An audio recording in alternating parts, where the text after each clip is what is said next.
Placé sous le thème « Mon regard sur la Chine et les relations sino-béninoises », cette édition 2025 du concours a distingué 7 journalistes parmi une trentaine de candidats. Le concours vise à promouvoir l'amitié et la coopération de la Chine et le Bénin à travers des productions médiatiques de qualité. Voici les critères sur lesquels les membres du jury ont travaillé. Il s'agit d'abord de la pertinence du sujet, de la qualité du contenu et enfin de l'impact et de l'innovation.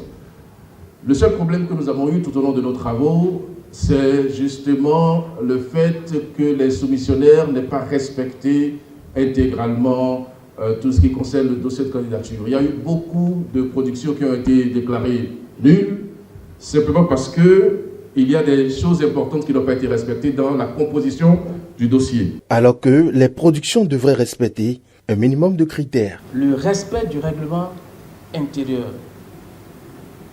Certaines productions bien rédigées et prometteuses ont été malheureusement éliminées pour des motifs simples mais éliminatoires. Absence de fiches descriptives. Absence de notes du chef de programme ou du rédacteur en chef. Non-respect du thème. Ce sont des erreurs que nous pouvons et devons éviter. Au cours de ces dernières années, la Chine a été un partenaire clé pour plusieurs pays du monde.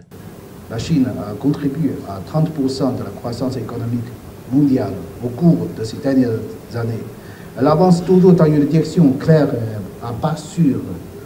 Et les résultats de son développement sont remarquables, apportant au monde plein de turbulence, plus de certitude et de stabilité. Au cours de cette soirée, un jeune a matérialisé la statue de Bruce Lee, qu'il a d'ailleurs dévoilée au grand public. C'est ça qui est là. La joie qui était en moi pour matérialiser l'œuvre, c'était quand j'étais tout petit, il y a 30 ans de cela. Je prenais l'argent de mon petit déjeuner pour aller regarder les films, ces films. Donc, avoir tout ça, c'était...